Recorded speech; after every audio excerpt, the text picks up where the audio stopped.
Hello everyone, this is Marian and David, and for today's session we are going to talk about conditionals. So we are going to teach you different expressions that we can use from if, and we are going to explain how inversions work. Conditional sentences have two parts. The first part is the if clause, and then the second part is the result clause. We have to take into account that if the if clause goes at the very beginning of the sentence, we have to separate them with a comma.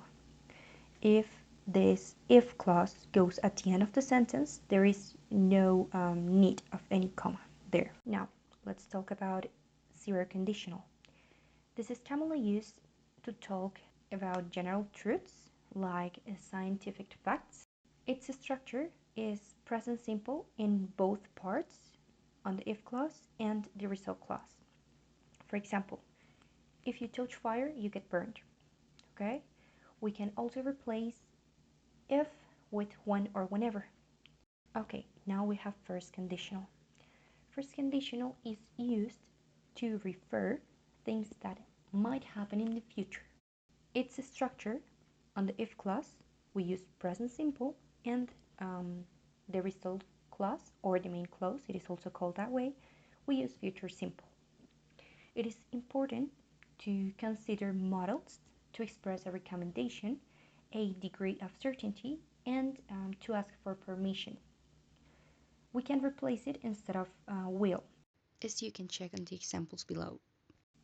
Okay, now let's move on. Second conditional is used to talk about things in the future that we consider unlikely or even impossible in the real world, like dreams or fantasies.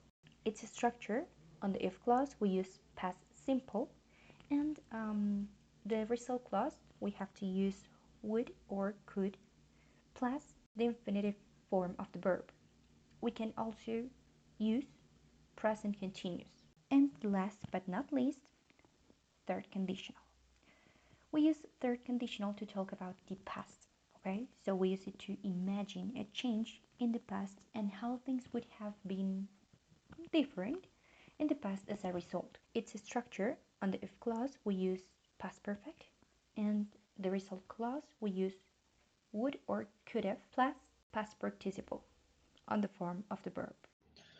There is a whole set of expressions that we can use instead of if to either make it sound more formal or to modify the relationship among the condition clause and the result clause. Examples of this include on condition that, which is a more formal way of saying if, or unless, which is quite the opposite. It's like saying if not. So let's take a look at these expressions and some examples. You can borrow my car as long as you drive carefully. You will fail the exam unless you study hard. Supposing you were offered the job, would you take it? You can go out provided that you finish your chores. She would have finished the race even if she hadn't been feeling well. You would have succeeded only if you had tried harder.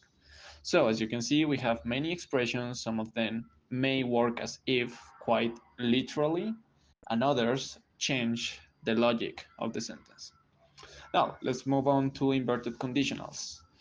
To make it sound more formal, some of the clauses, we can invert the order of the subject and the verb, and these are called inverted conditionals or reduced conditionals.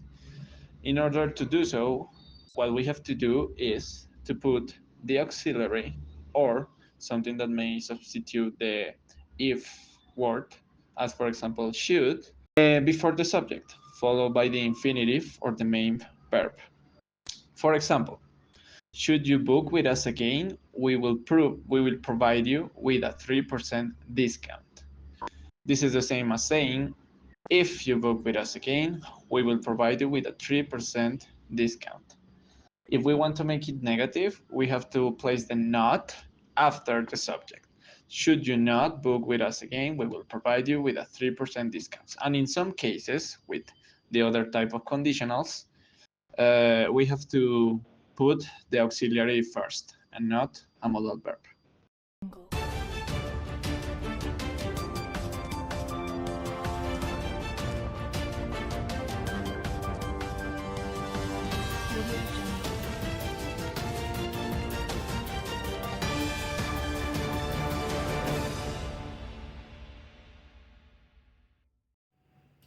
Good evening, viewers. Let's begin with the music icon that never was, where this night we are going to debunk, dive in the story of one of the brightest rising stars of music with a dreadful ending.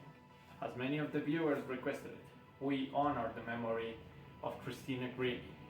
Had things been different in Orlando, Florida that night, the story would have been another one. Let's go over with Marian with more details. Thank you, David. Christina Grimmie, born on March 12, 1994, became a sensation through her YouTube channel where she uploaded cover songs, provided she hadn't started sharing her talent on the internet. Her kind-hearted and astonishing voice would have gone completely unnoticed due to her introverted character. She was, nonetheless, energetic and brilliant when it came to music. Had you watched any of her performances, you would have been amazed by her powerful voice. In 2014, she competed on The Voice and rose quickly in popularity. Christina finished third, but many believed she could have easily won as long as the competition had been solely based on raw talent. Unfortunately, her life was tragically cut short on June 10, 2016, when she held an up-close meeting with her fans after a curtain-raising performance. She was later shot down by one of the attendants who apparently had a fantasy in his mind where they were a couple. Unless there had been more planning and funds, the security measures wouldn't have been so distorted, and the outcome might have been different. Her brother managed to tackle the shooter down. Hadn't he acted so quickly, the outcome might have been even worse. Many argue that, had the laws on public safety and gun control been stricter, this heartbreaking event might have been prevented altogether. The suspect was later identified as Kevin James Loyal, 27, from St. Petersburg, who shot himself right after being tackled. Suppose the shooter hadn't taken his life, we might have a clue of his motives to commit such a crime. Even though Christina is no longer with us, her memory continues to live on.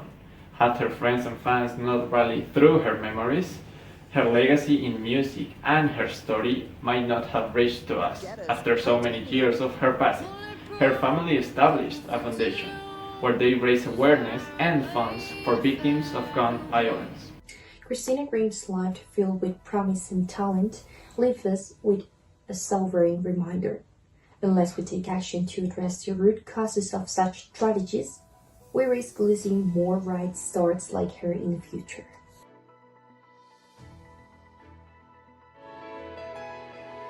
I was thinking about you, thinking about me.